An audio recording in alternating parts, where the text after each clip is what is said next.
Shalom alochon, Ana Shemil, Svetlana Amiri, Midre Eldab Chizret AGN, Gadvaila Assyrian Global Network, Nabi Fry Fund for Culture, Itlan Chakatefta, Gatbaich Madiach Laqatochun, Shimo Ila Anahit, Dr. Anahit Khosroeva, Inabayan Jano Madiach Adiochun, Manila, Aha interview Doya Bishant English, but Bushraba Maslach Yatach Daha Kitaba.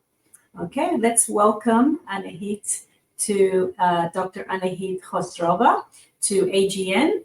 This is a sponsored book club by the Nabi Fry Fund for Culture. So we're interested in learning about you and your book. Please introduce yourself, Dr. Anahit, to our viewers. Shalom alochon. Svetlana, thank you so much for having me at your program. Thank you for hosting me, you, Steve, and also Dr. Eden Nabi, who connected us to each other. Typically, I don't like to introduce myself, but I'm going to be just a brief. Yeah, so my name is Anahit Khosroeva, and I'm an ethnic Assyrian who was born in Armenia. My father is Assyrian, and my mom is Armenian. I grew up in Armenia and I studied at university. I got my PhD in Armenia, and currently I am resided in United States in Boston, Massachusetts, at the invitation of Harvard University. Right now I'm spending my academic year at the Department of Near Eastern Languages and Civilization in Harvard University, and among other responsibilities and obligations, my main goal right now to translate my PhD dissertation thesis to English language because it's about the Assyrian Genocide, and looks like it's the comprehensive history of Assyrians during the Ottoman period and when our genocide happened. I don't know if was this enough or no. And I am a researcher. I am a scholar. I am a professor. My research interest includes the Assyrian, Armenian, and Greek genocide in the Ottoman Empire from 1894 to 1923. So it's basically end of the 19th century during Abdul Hamid massacres, and continuing till Republic of Turkey to Kemal Atatürk's time. And I have published books, monographs, and articles, papers regarding the subject. Thank you. Thank you so much for allowing us to understand who you are and the reason why you have had this interest in this particular book. And the title of the book that we are talking about in particular today is The Genocide of the Assyrian Empire, late 19th and early 20th century, which you as the author have written. So tell us, Dr. Anahit, how and when did you decide to focus your life and your career or education into uncovering and documenting the atrocities against our people, the Assyrians, the Greeks, and the Armenians alike? Tell us about that. Thank you so much for question. Being half Armenian, half Assyrian, this subject, this issue, the question was always in the family when I was growing. When I graduated Yerevan State University and my major was history, so I knew definitely I am going for my PhD because, I wanted to become a teacher, professor, and I wanted to get my PhD and to become a doctor. So that time, I remember, like, when you are young, like, you are just thinking about the career.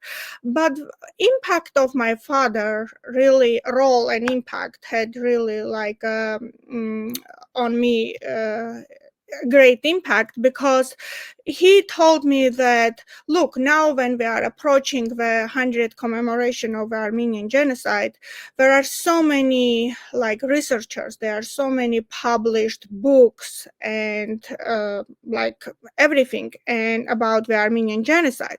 But when you are looking, you want to find something about Assyrian genocide, and these are the people who subjected with the Armenians, along with Armenians and Greeks in the same territory, in the same the same time by the same perpetrator, Ottoman Empire, to genocide, it's so hard to find something about us. And that really made me to go for it. And in 2003 I got my PhD, and the subject of my PhD was the Assyrian Genocide in the Ottoman Empire. In a year after that PhD became a book in Armenian language. I believe a year after that I published the same book, but with additions and maps and everything else in Russian language. And about a few years ago, my book was interested by the Armenian National Committee of Iran, and they just approached me and they said that it's very important for all of us, and they just translated a book to Persian, which we are talking about it now. Mm-hmm. Yes, thank you. And then I understand that along this book, you are also, as you mentioned, you're a professor, you're an author, you do lectures at universities and other places. Tell us about your experience there as well. Thank you so much. Basically, I'm a genocide scholar. And though I'm much focused on our genocide, Assyrian, Armenian, and plus Greek, because all these three genocides happened at the same time in the same place. But I teach also genocide studies, and I'm a member of the International Association of Genocide Scholars and International Network of Genocide Scholars. These are two genocide scholars' main organizations. And our goal that teaching history of genocides, prevent it in future. I don't know how lucky we are. Looks like no, it's not happening. Whatever we are doing, it's looks like we only teach, because nowadays all these genocides, massacres, and atrocities are happening across us, along the globe, and particularly, whatever really hurts, like a couple years ago, what happened in Armenia with Azerbaijan, and Artsakh, which we lost, Nagorno-Karabakh Republic, and also whatever is happening in Middle East, also what happened with ISIS, with Assyrian people in our homeland. So I cannot tell that we are succeeded, but we are doing our work, and at least we are doing research, and we are recording it for future. These publications are important also. So I don't know if I covered the topic, but yes, thank you for your extended work in the genocide of the Assyrians, Armenians, and the Greeks. Much appreciated for the current generation and future generations. But what about challenges? Did you have any challenges along the way when you came to researching? Of course. When I was speaking, when we were approaching to commemoration, I cannot believe it's already 15 years for Armenian genocide. It really was very hard for me, though, knowing that in the Armenian National Archive, in Georgian National Archive, in different archives of Russia, we have documents about Assyrians, about our atrocities, because there were too many eyewitnesses. They were missioners, they were diplomats, so who were there, and they were eyewitness what happened to our people. But it was still hard. Even now, it is hard, because we know, being half an Armenian, I know, and I'm sure everybody knows, there are so many sources, materials, books. I have just behind me published about the Armenian genocide. Unfortunately, our genocide, it's not covered that much. It's something new. We are just started to write about it. Of course, I am really grateful. We have Professor Gant from Europe.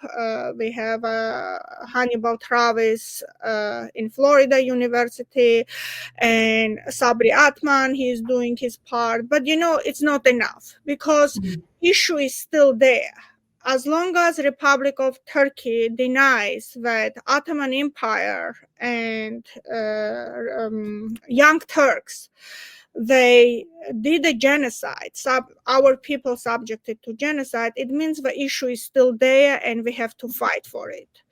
So yes, so I can see there are a lot of challenges in preparing for the book, and the challenges are still there, it seems. always. It's not like that they're going to go away anytime soon. Yes, no, In the book, I'm so sorry. Yeah, go ahead, please. No, please finish. Especially nowadays, Turkey, when we cannot deny it, they are growing, they are more powerful. So it means challenges are getting bigger and bigger.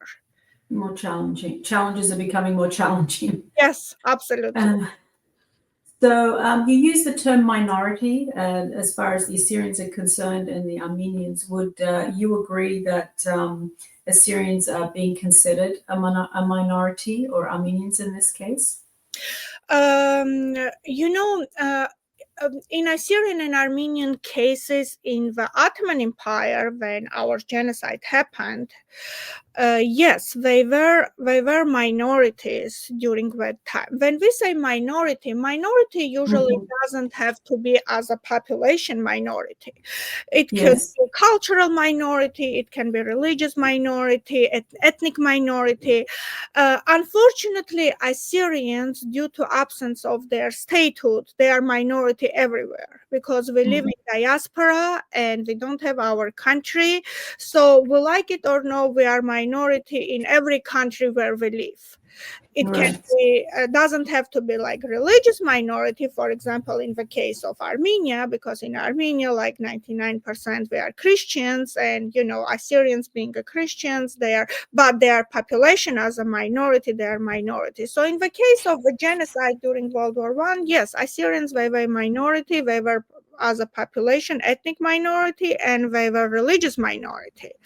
Right. So that's why, being a minority, and that time at the end of the 19th century, beginning of 20th century, Turkey was a multinational state. I am giving a good explanation about it in my book, that along with Turks, they were living like Arabs, Armenians, Jewish, Assyrians, Greeks, all these nationalities. But young Turks, they were ideal nationalists, and they decided that this territory should be belonging only Turks, and only Turks should be like controlling all these territories and all these people. And other people who are going to go against it, they have to be eliminated. That's why we came this idea of Turkification. Yes, and when you say a Turkification, it means like they wanted everybody will be Turks, and Turks will be controlling all these territories and all these people. Of course, after the Young Turks, Kemal Atatürk came, and that time they decided also like they have to speak the same language, and last name should be changed, which happened to our people, of course. And so the process was growing and growing. For a while, it was just sitting as is, but apparently right now, whatever is happening in Middle East, in Turkey, in Syria, in Israel, in Armenia, in Iran, so I can tell, like, looks like again, it's like, exploding again and again. Right. And thank you for clarifying the term Turkification. I did want to ask about that. But during the Ottoman Empire, what was the socio-political climate like? I'm sorry, can you repeat one more time? Yes, of course. During the Ottoman Empire, what was the socio-political climate like? Starting like 19th century, this I call it 19th century massacres, 1895, 1896, which happened to Assyrians, our people, and it happened with Armenians from 1894 to 1896.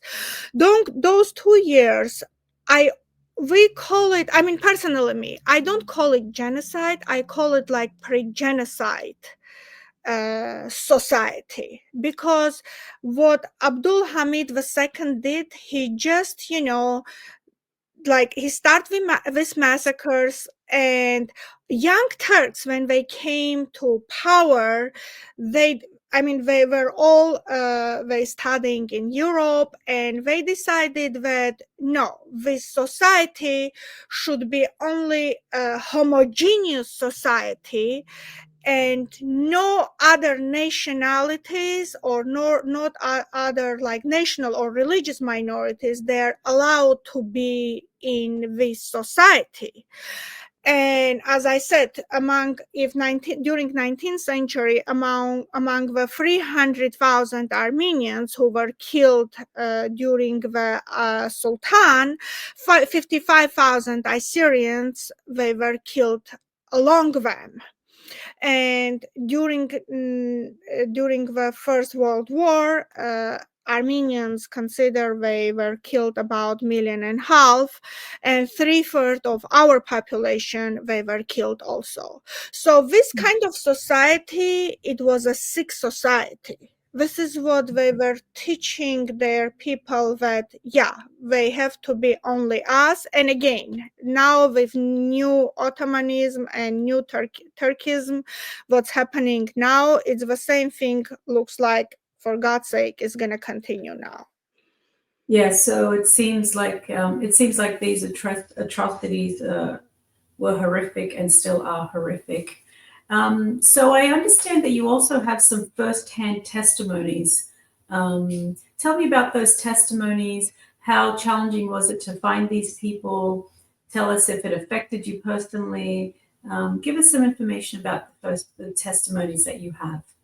Thank you. This is the most hard thing to go through, because when you see people, like one time I met this lady in Michigan, and I remember she was born in Turkey. She passed away about a few years ago. She was an old lady already.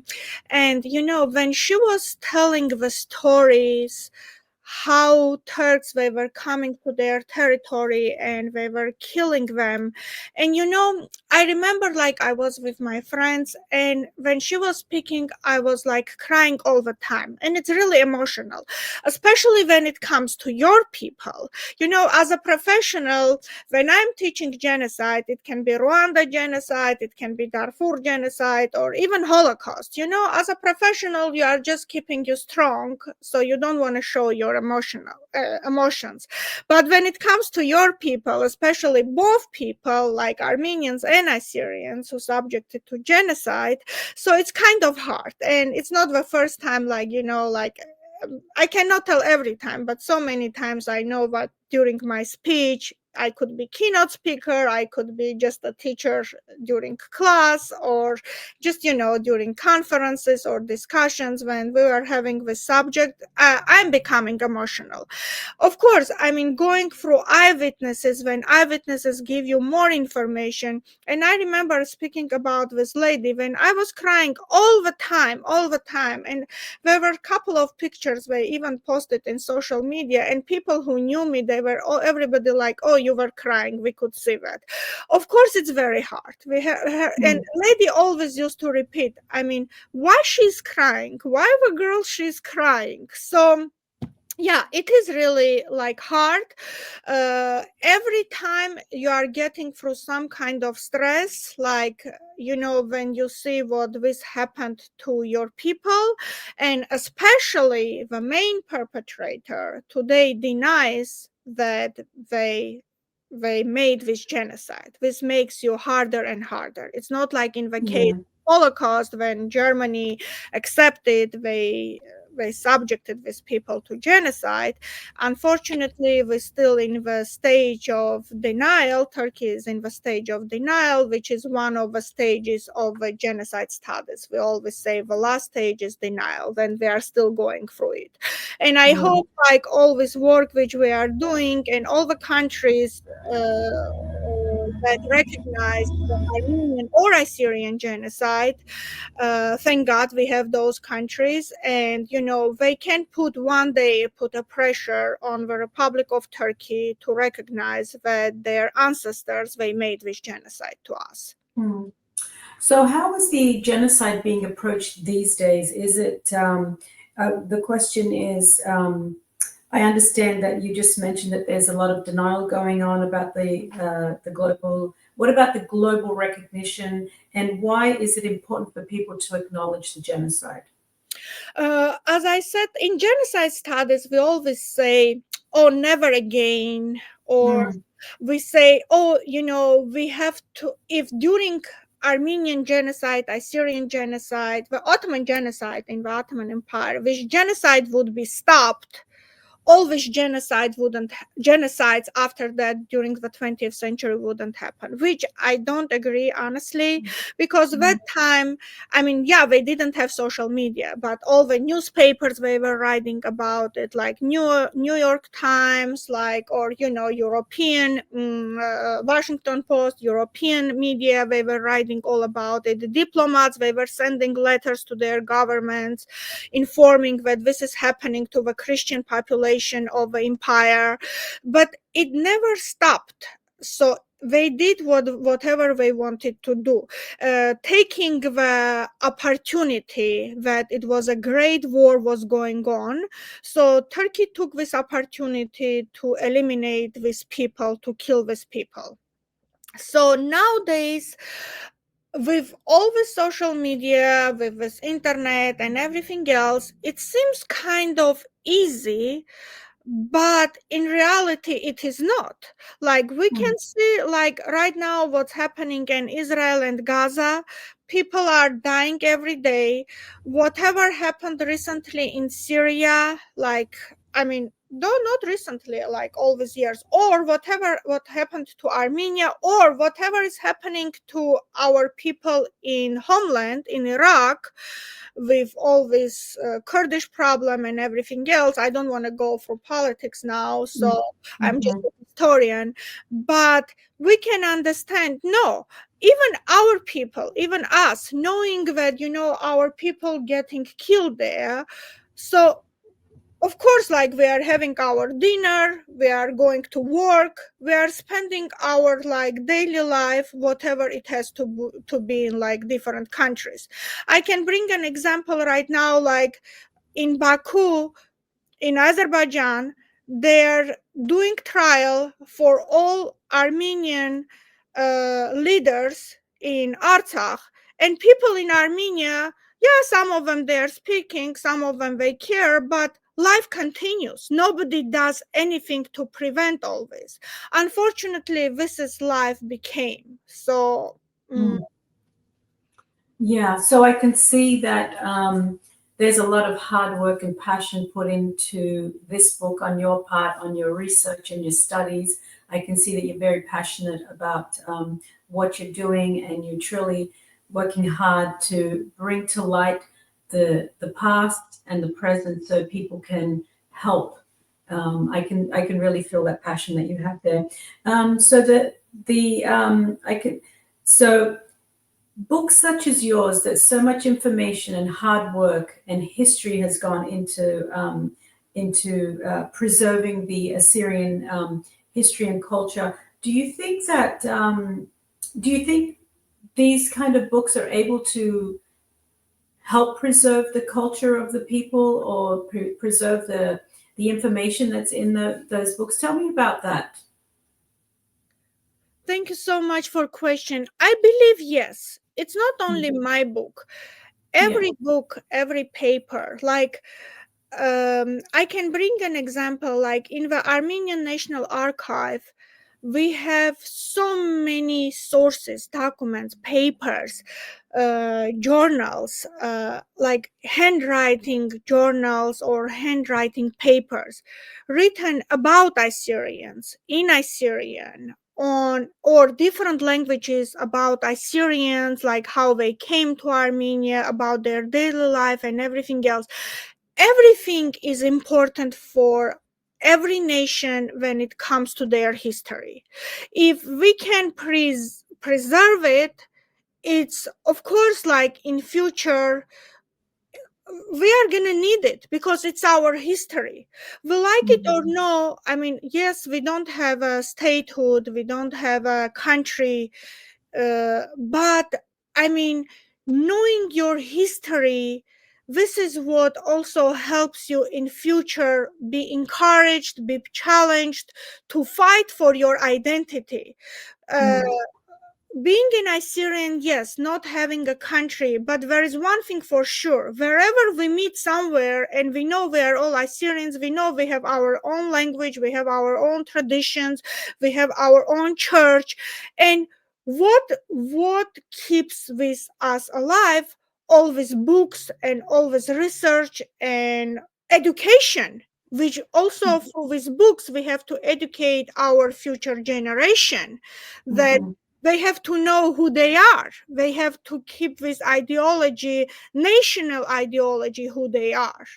So I remember when me and my brother, we were going to school in Armenia, everybody's last name, Armenian last names, they are finishing with Yan, right? Like Petrosyan, my mom, like, Kirakosyan, they're all Yan.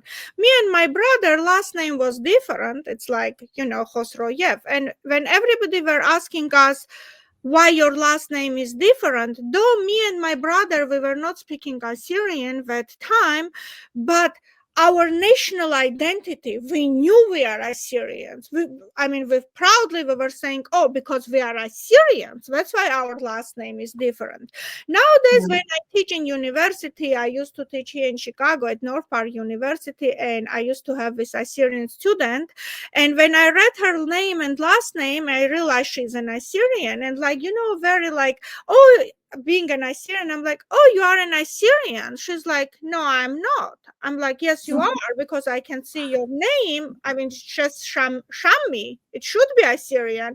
And she's like, my parents are Assyrians. And what made you in that case? So that's why, this kind of books to showing our national identity, I think it's very important. And no matter in which language it is, if people, they can read it.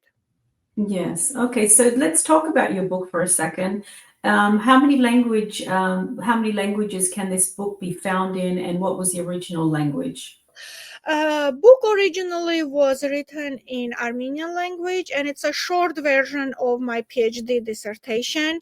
I didn't want to have whole PhD thesis in a book, because it's like you want it will be interesting for a lot of people, because when you're writing PhD and you go through your themes, it's kind of boring, and you didn't want like people will be bored with that information.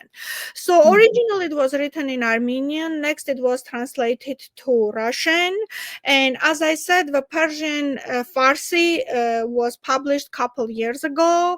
Of course it had some kind of problems, because in Iran it's about genocide, and it had to go through their educational Ministry of Education.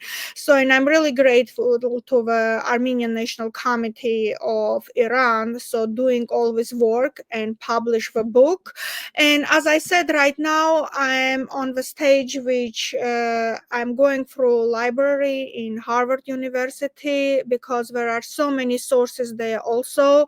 And besides that, I'm translating my PhD thesis to English. Also, I will use all the sources which is possible, like during this 1 year, to make it much richer, and hopefully book will be published next year. I just hope. Okay, wonderful. That's wonderful. I'm happy to hear that. So, and then, yes, please go ahead. No, go ahead. I just wanted a couple more questions, if I may. Going back to the genocide of the Assyrians, the Armenians, and the Greeks, how are the three interconnected? Because I'm doing the comparative study of this genocide, though all these three genocide, they were really interconnected to each other, because as I said, like this was like these three nations, they were Christian nations, and as young Turks wanted the homogeneous country, speaking about the Ottoman Empire. So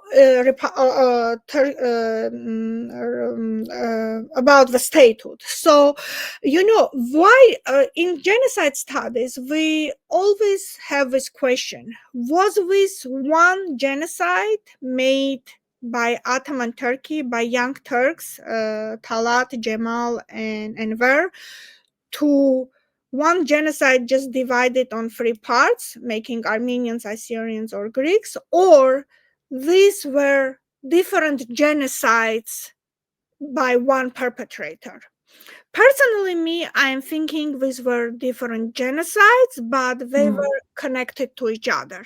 Why I am thinking like that? Because all the documents, testimonies, they show that, they were different orders to kill Armenians separate, next to kill Assyrians, and next to kill Greeks.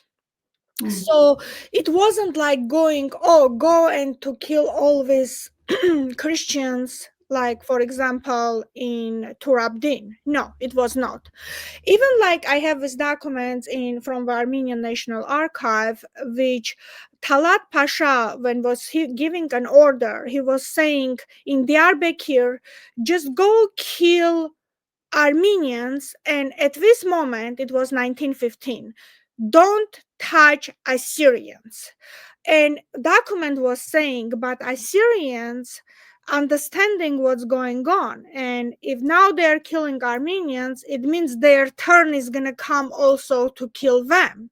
And with Armenians, they decided they're just going to be armed and they're going to fight against the Turkish government. So regarding your question, so all these genocides, they were one genocide or they were like three different genocides? I believe like they were three different genocides made by the young Turks. And I mean, in Greek case, it's kind of different because Greeks, I'm talking about during the World War I, Pontic Greeks were subjected to genocide with Armenians and Assyrians. But after that, during Kemal Atatürk, they were only Anatolian Greeks. So it's kind of different in their cases. But Armenians and Assyrians, as I said, they were located in the same place, which was Western Armenia, in the 6 provinces of Western Armenia, though that time it was already part of the Ottoman Empire. Like we are talking about the Hakkari region of Van, or Turabdin in Diyarbakir, or Harput or Harbert, Bitlis, and all these people, Armenians and Assyrians, by order of the young Turks, they were killed, they were tortured, and all the methods of killing, they were used for them, like just get rid of them. Yeah, so I'm thinking like these were 3 different genocide made by one perpetrator, young Turk. Right. Yes. Thank you for sharing that. So do you have any current projects in the works?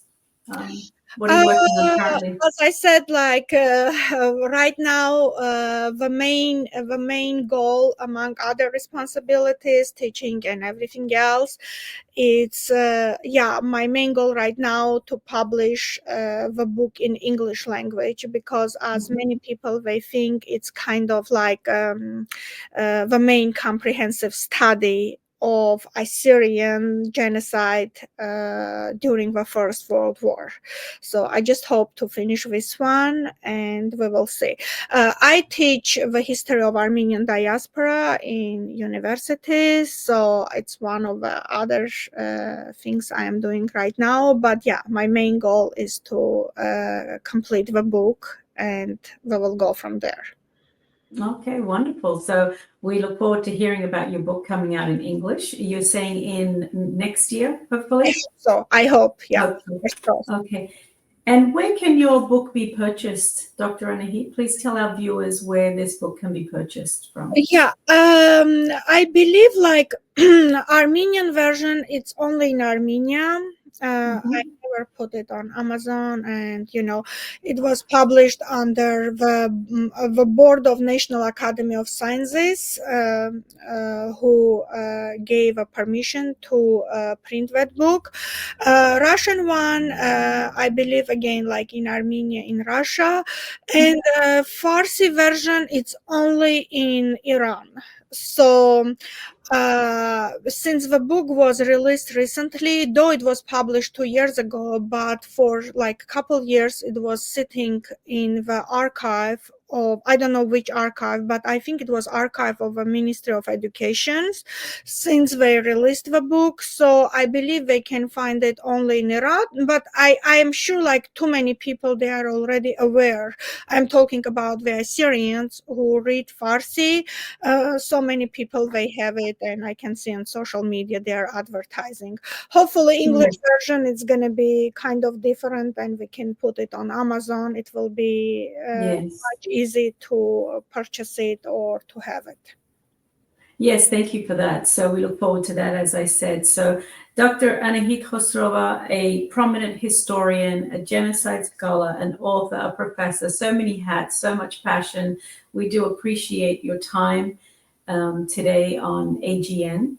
And is there anything else you would like to add about your book, or anything about anything? I just want to say thank you so much again for your time, and thank you for your kindness, for your nice words, and God bless your work. And hopefully we will see each other when my English version book is Yes. I thank you so much, and I thank you for having me and hosting me. Absolutely. Thank you. God willing, we meet each other in person one day, and God bless you and all your hard work for our nation. Thank you. Thank you.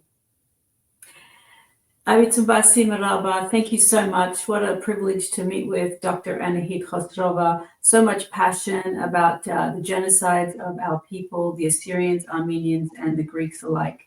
So thank you once again for watching.